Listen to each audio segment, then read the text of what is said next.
está começando mais um Leiga. Partilha! Eu sou a Luciana. Eu sou a Letícia.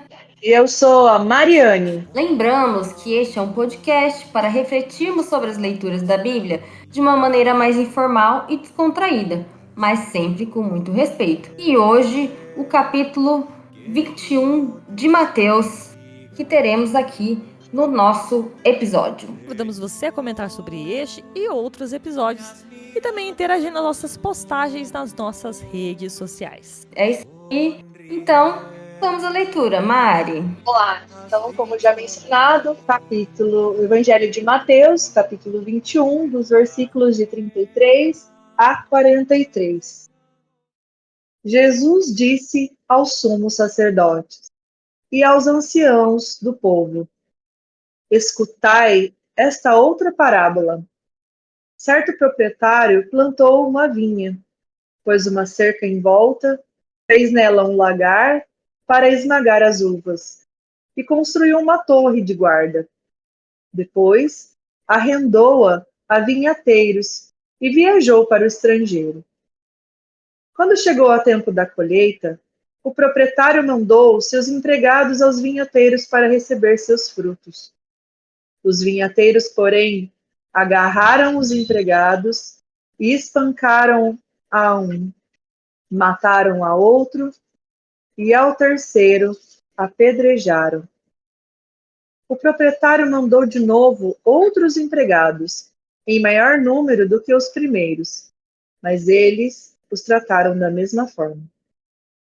Finalmente, o proprietário enviou-lhes o seu filho, pensando: ao meu filho, eles vão respeitar. Os vinhateiros, porém, ao verem o filho, disseram entre si: este é o herdeiro. Vinde, vamos matá-lo e tomar posse de sua herança. Então, agarraram o filho, jogaram-no para fora da vinha e o mataram. Pois bem, quando o dono da vinha voltar, o que fará com esses vinhateiros?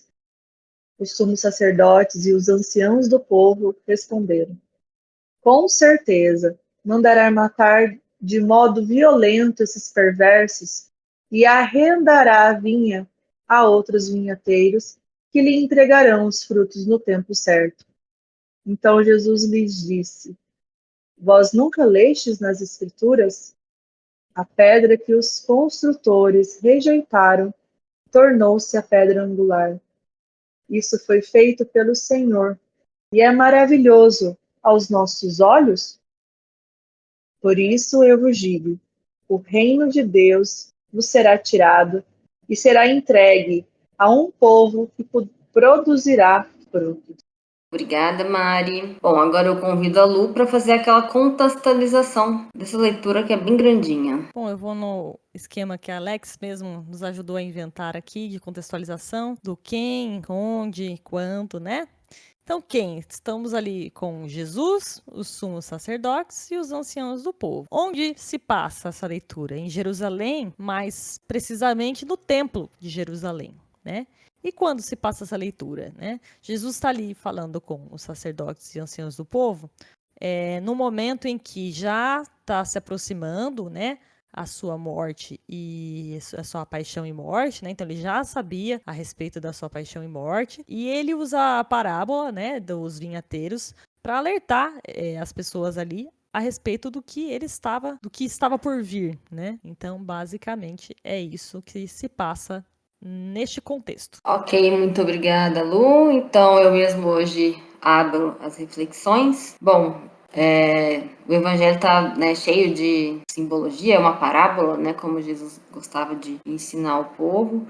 E eu li em outro, como a Luciana falou, às vezes a Bíblia às vezes é vinhateiro ou lavradores, então nesse sentido, né, o significado.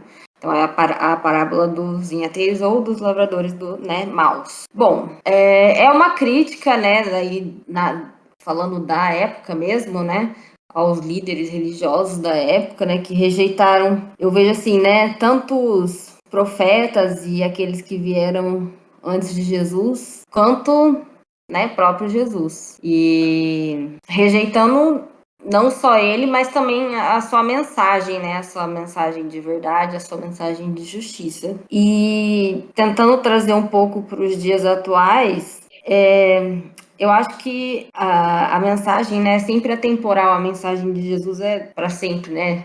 Início ao fim. E a gente precisa se atentar ainda mais nesse sentido que é sobre vida, é sobre família, é contra a violência, é socialmente responsável, é solidário.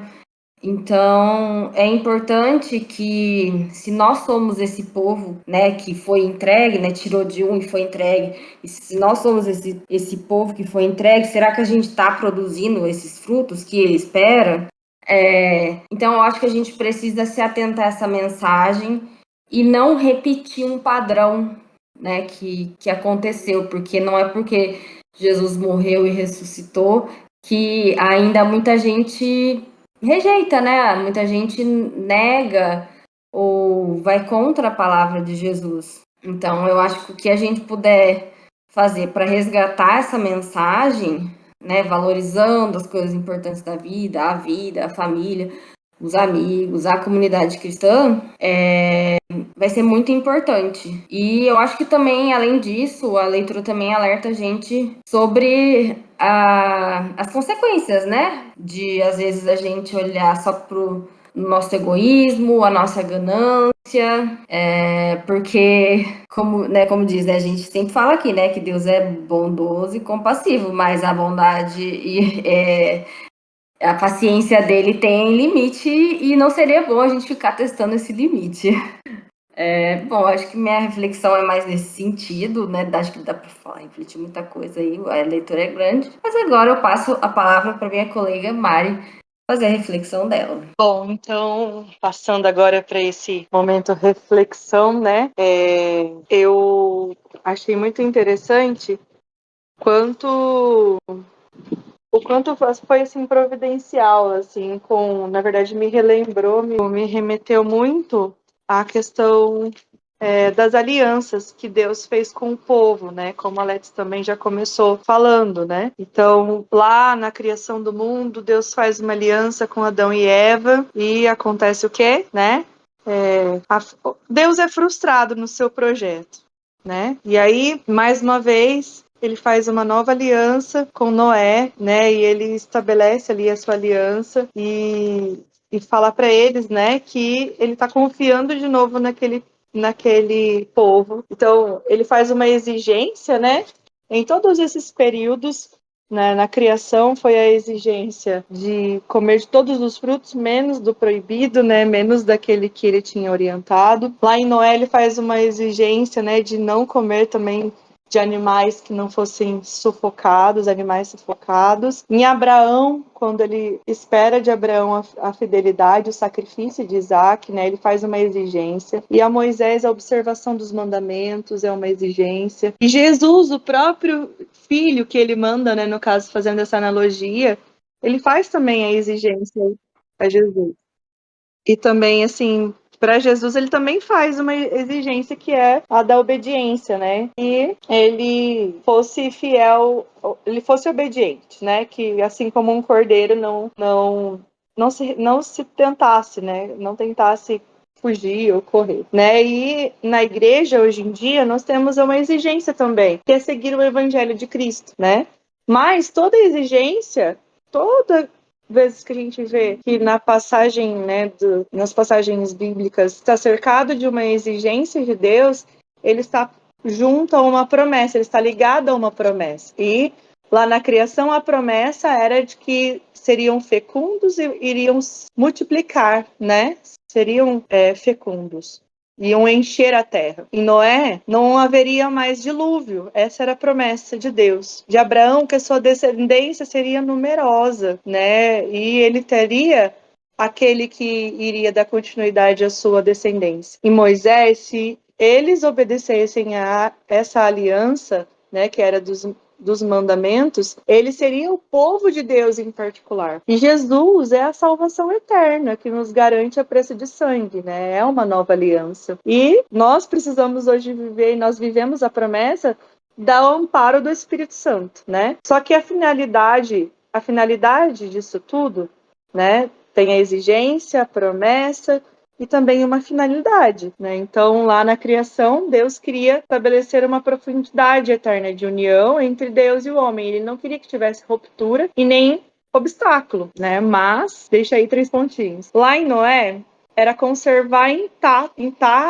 intacta a fé, a pureza dos costumes em meio a tudo que se vivia naquela época. Em Abraão, era conservar e propagar a fé, assim como Abraão tinha dado um exemplo de fé, né, e de confiança. Em Moisés era a confirmação da fidelidade de Deus. Deus estava acreditando naquele povo que era eleito. Em Jesus, a finalidade é reconciliar e libertar a gente do pecado, né? E a igreja tem como finalidade inserir como membro, né? Lembrar que somos membros do corpo de Cristo.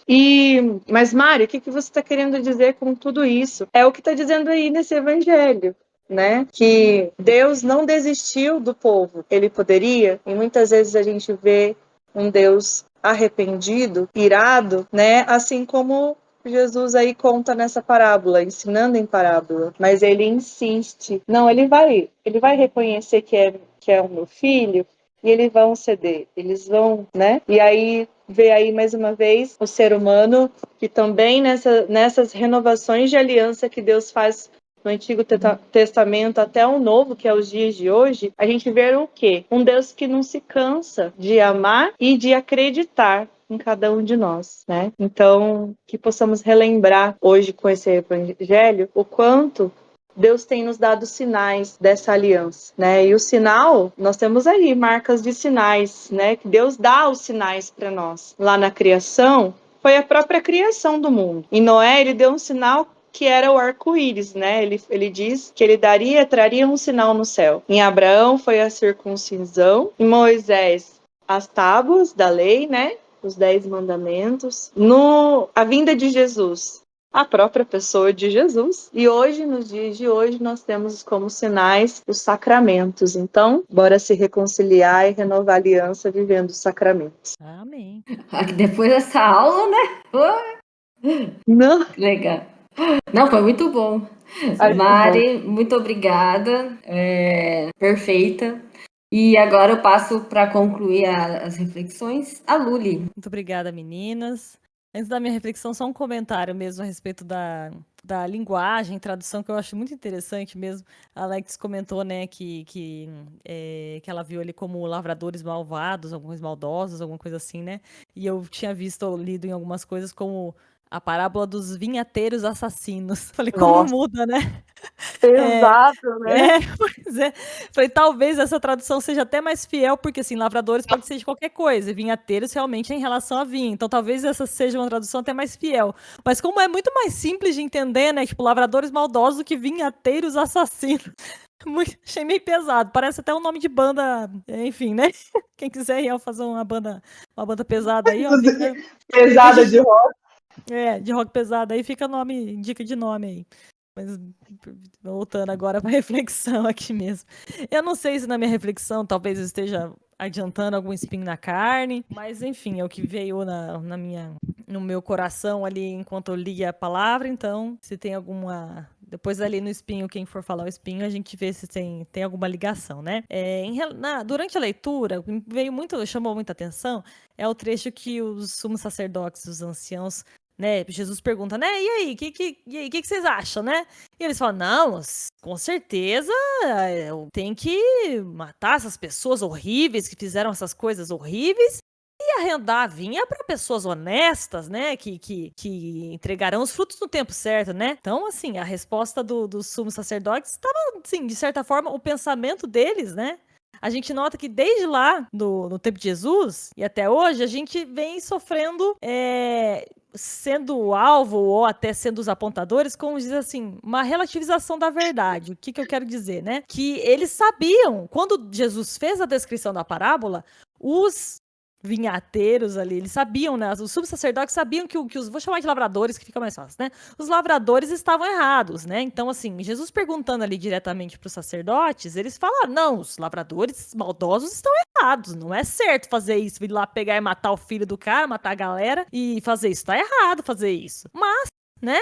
quando chegaram numa situação idêntica, em que Jesus era o filho, né? Ali, digamos, Deus era o lavrador, era o dono da vinha, e Jesus era o filho do dono da vinha, eles foram lá e condenaram da mesma forma. E não tiveram a mesma posição, não acharam que era errado. Pelo contrário, né? Eles condenaram e levaram à morte. Ah, mas era para eles, né? Eles justificaram lá os anciãos da época. Ah, não, mas agora é diferente, é outra situação, não é bem assim, veja bem. Esse veja bem é muito usado, né? Hoje em dia também. Eu creio que se fosse feito um teste, assim, talvez pegar, né? 10 frases ali, se a gente pegar hoje em dia, por exemplo, né? Pega 10 frases para uma pessoa, para mim, para você, para qualquer pessoa que você esteja ouvindo, você fala assim, você concorda ou discorda com essa frase? E só depois que você falar se você concorda ou discorda, você revelar quem falou essa frase. Muita gente ia se surpreender com o resultado. Porque a verdade, hoje em dia, ela tá residindo mais em quem fala do que sobre o que se fala, do que é dito. Então, se a gente parar para pensar, é como se fosse essa parábola, né, contada por Jesus, que tudo tá claro ali na parábola. A gente sabe qual é a resposta correta. Tá errado matar as pessoas e matar o filho da vinha e tal. Mas, daí, se você vem numa outra situação, não, mas veja bem, é esse Nazareno aí que tá falando que é filho de Deus aí, então ele a gente pode matar, né, entendeu? Assim, né? De certa forma, a gente também, hoje em dia, né, eu me coloco também nessa posição, né? A gente recebe uma enxurrada de informação, uma enxurrada de opiniões, e a nossa própria hipocrisia, né, acaba cegando a gente de coisas básicas, coisas assim, que se a gente talvez tomar uma distância e olhar com os olhos do Espírito Santo, vamos dizer assim, olhar com um distanciamento e não olhar quem falou, mas o que está sendo dito de fato, qual é né, a frase em si, olhar o que está sendo dito, o que está acontecendo, olhar a coisa com clareza e não, mas veja bem, não veja bem, é o que está acontecendo, olhar o fato pelo fato. A gente vai saber se aquilo é errado ou é certo, né? Então, é isso que me veio no coração, mais ou menos, lendo isso, de tentar pedir para o Espírito Santo sempre clarear a gente para enxergar as coisas daquilo que ele quer, né? Da maneira que o Espírito Santo quer que a gente veja, as coisas como elas realmente são e não como muitas vezes a nossa lente da hipocrisia, digamos assim, né? Às vezes a nossa lente, mas foi fulano que falou, então eu vou pender para esse lado. Ou foi ciclano que falou, então não vou considerar muito. Parece até que é legal o que ele falou, mas como é fulano que falou, eu não vou dar muita margem, não. Não vou dar muita trela. Coisas assim, né? Então é mais nesse sentido mesmo que eu venho a reflexão no meu coração. Então, encerro as reflexões nesse momento. E agora passo para o espinho na carne, que é aquele momento que realmente a gente fala que aquilo que trouxe de mais difícil, mais pesado, mais desconfortável, aquilo que, né? Enfim, o próprio nome já diz, traz um espinho, né? Na nossa carne. E para falar sobre este momento, eu chamo a minha colega Let's. Espinho no meu corpo. Sim. Bom, eu acho que alguma coisa tem do que você falou, sim. Para mim, vai meio que naquela parte, né? Jesus lhes disse: nunca lestes nas Escrituras, né? A pedra que os construtores rejeitaram tornou-se a pedra angular. Eu até pesquisei isso daí, para ver o que era. Que, tipo, essa pedra angular na arquitetura era ela que fazia um ângulo de 90 graus para levantar duas paredes, então era a principal e que guiava, né? Bom, mas o que me pegou aí foi a questão da rejeição, né? Dos construtores terem rejeitado.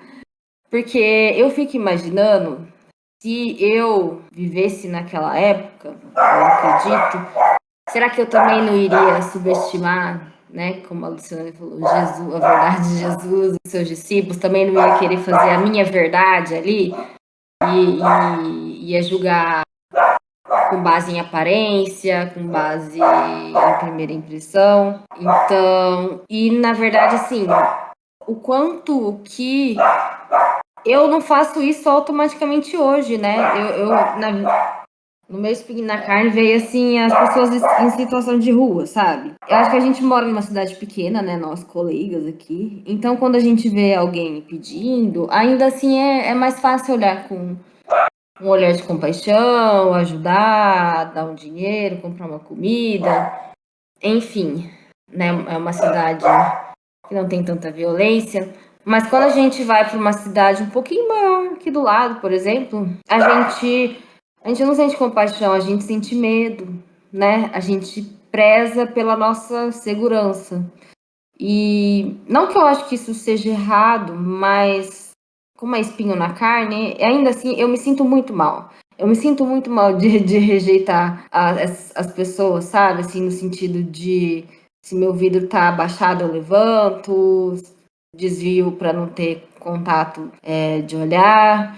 Então, é assim, é um espinho na carne, é uma sensação muito ruim. E daí, quando eu paro para pensar, às vezes eu paro, nossa, por que será que eu acho que eu sou melhor que essa pessoa, sabe? Então, eu acho que essa questão da rejeição e da gente ter a nossa, como o Luciano comentou lá, a nossa própria verdade, acho que a gente marginaliza muita gente, sabe? Tanto com condição financeiramente falando, né? Pessoas de rua, mas eu acho que a gente, cara, outras pessoas também, assim, eu acho, outras situações. Então é um espinho bastante forte e é isso que ela falou. A gente às vezes tem que parar e olhar qual é a verdade. Não a minha verdade, qual é a verdade. E eu acho que só assim a gente vai conseguir começar a mudar as coisas. E é isso.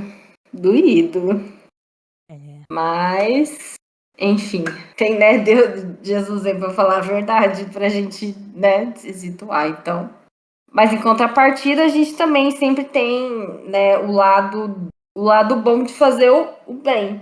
E esse momento a gente chama um momento glória que Deus sempre revela pra gente dentro dessas leituras. E hoje quem vai falar pra gente é a Mari.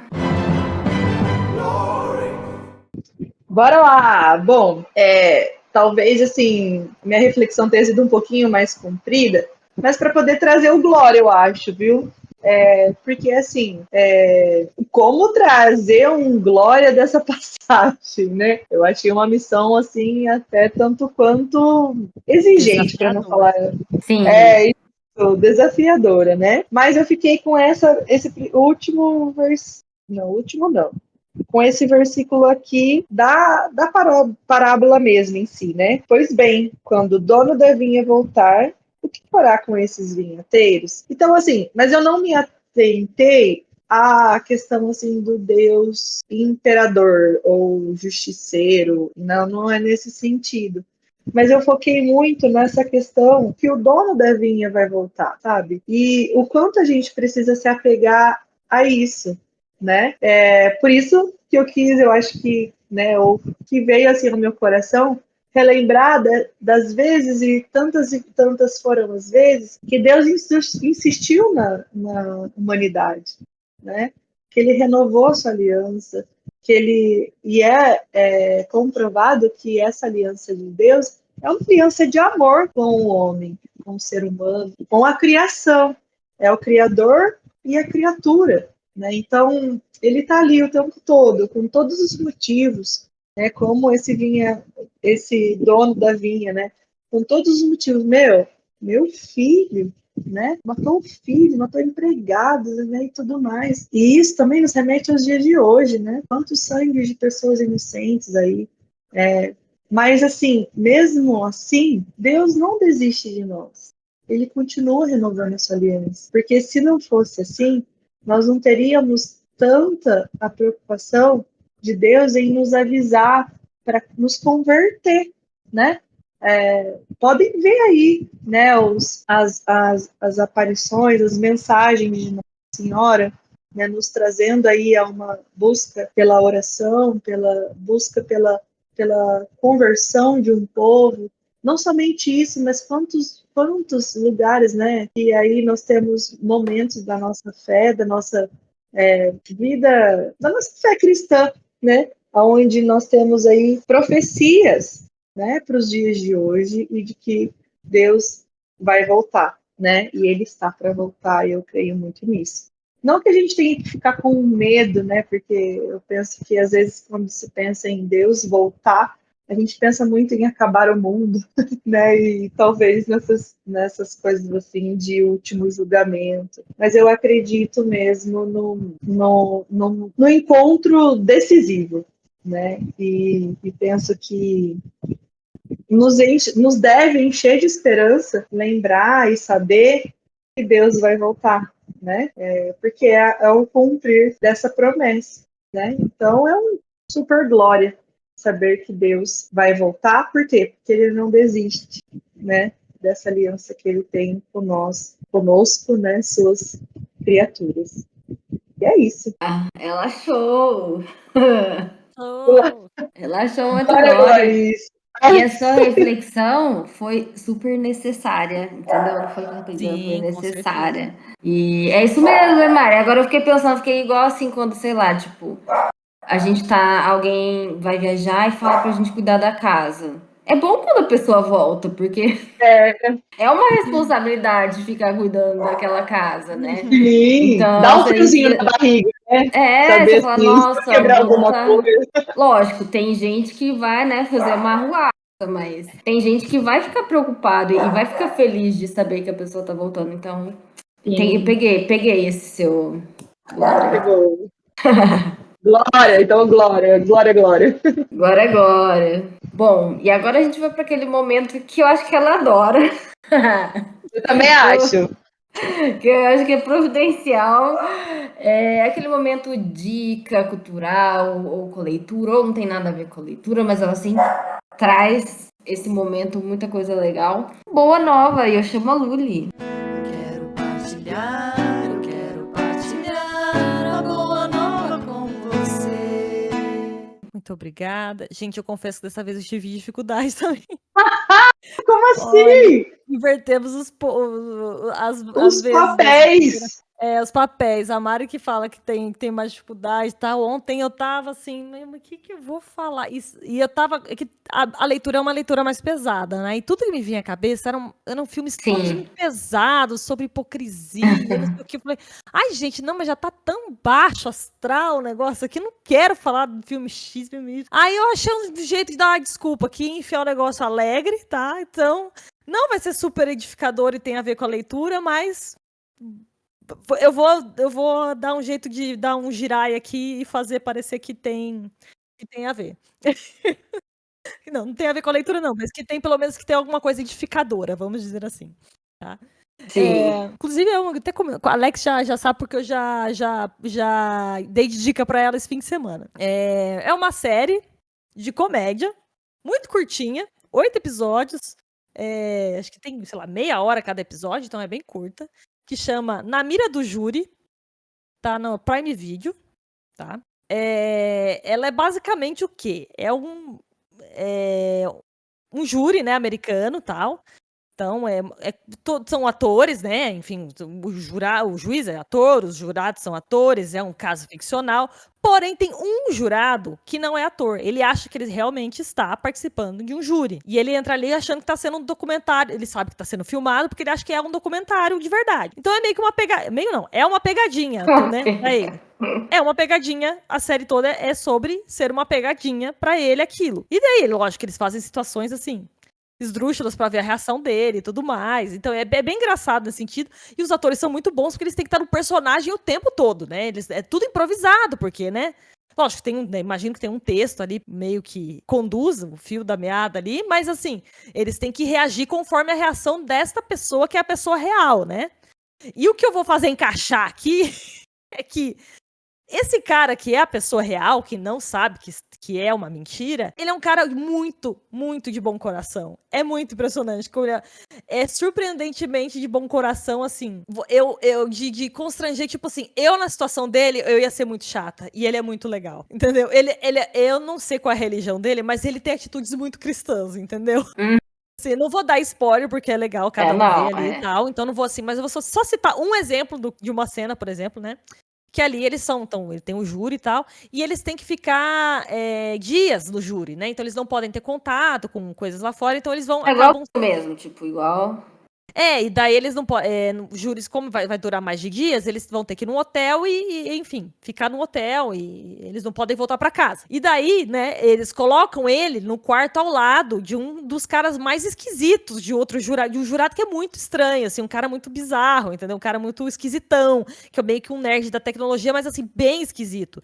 E aí, ele, na hora, esse rapaz que interpreta esse nerdzão esquisitão, ele abre a porta, aquelas portas integradas que tem de quarto, de hotel, não sei se vocês já viram assim, sabe? Quando tem. E fala: olha que legal, nossos quartos se conectam, né? E, Ai, que dó! Nossa, se fosse eu na situação dele, eu já ia virar, tipo assim, tá. E ia, tipo assim, tá, né? Tipo, ia, sei lá, ia fazer uma cara horrível. Tipo, tá bom, mas já ia fechar. Ele não, o cara é super simpático, fala, é mesmo, você pode vir aqui, tipo, ver um filme, sabe? Ele é super gente boa com o cara muito esquisito, que com certeza eles colocaram pra constranger ele, entendeu? Então, assim, só por isso que eu consegui encaixar aqui no nosso Boa Nova. Mas é divertida, é engraçada, tem essa questão aí de ser uma pegadinha em 8 episódios, então é como se você estivesse assistindo o Silvio Santos, só que num episódio contínuo e com mais orçamento do que o SBT, né? Então, é divertido. E ainda tem esse cara que como ele é a atração principal, porque ele é o único que não sabe o que tá acontecendo, e ainda é o cara gente boa. Você vai ver sendo uma pessoa gente boa nos momentos em que todo mundo você espera que seja a pessoa mais escrota do mundo, ele é uma pessoa legal. Então, fica aí de dica, na mira do júri, tá no Prime Video. É isso. Eu não vi ainda não, porque eu tinha esquecido o nome, mas... Não, eu te falei do coisa, mas enfim, fica aí. Não, mas eu queria ver, eu tinha esquecido o nome mesmo. Tranquilo. Muito obrigada, Luli, pela Boa Nova. Muito obrigada, meninas. Bom, mas estamos chegando ao fim de mais um Leiga Partilha. A gente espera que você tenha gostado. E caso você queira nos mandar seu comentário, sugestão e especialmente sua partilha da palavra, nós temos canal de contato. Mari, você pode falar pra gente um pouquinho das redes sociais? Sim, vamos lá. Então, nós temos as nossas redes, né? Então, lá no @leigapartilha, lá no Instagram, você nos encontra para acompanhar esses episódios também, né? E também para estar interagindo aí conosco. Você pode fazer a sua reflexão, a sua partilha e pode nos marcar lá com @leigapartilha. Além disso, nós temos o Facebook, né? Que também você nos encontra lá no Leiga Partilha, nosso perfil, o qual você também pode estar entrando em contato conosco pelo Messenger, né? E também nós temos, para aqueles que preferem o WhatsApp e queiram receber, né, em primeira mão os episódios, lembrando, nós temos lista de transmissão. E essa lista, nós sempre gostamos de lembrar que não é, né, grupo, né? Então, não é para ficar mandando qualquer outra informação a não ser que o nosso episódio mesmo do Leiga Partilha. Então, caso você queira, nos mande seu número, né, o seu telefone, seu celular, seu número de WhatsApp, em uma dessas vias, né, ou pelo Instagram, ou pelo Messenger, ou pelo contato com uma de nós, né, e nós adicionamos você à nossa lista de transmissão. É isso. E Lu, onde que o pessoal pode encontrar esse podcast? Então, este podcast, com todos os seus episódios, ele pode ser encontrado aí onde você está ouvindo neste exato momento, que pode ser o quê? No YouTube, no Spotify, no próprio Instagram, ou em diversas outras plataformas de áudio digital, que é basicamente só você digitar Leiga Partilha no Google, você vai encontrar. Em todas elas, eu convido vocês a cadastrar mesmo, né? Digamos, ativar o sininho naquelas que tem sininho, ou, enfim, se inscrever, por exemplo, no YouTube mesmo, né? Se inscreva lá no canal. Spotify tem lá o sininho de ativação. Eu acredito que no Instagram também tem alguma notificação para receber também quando a gente posta alguma coisa. Então, todas elas convido vocês a sempre ativarem para receber, para serem alertados sempre que a gente solta um episódio. É isso aí. Então, agora vamos nos despedir. Em 3, 2, 1. Tchau! Tchau!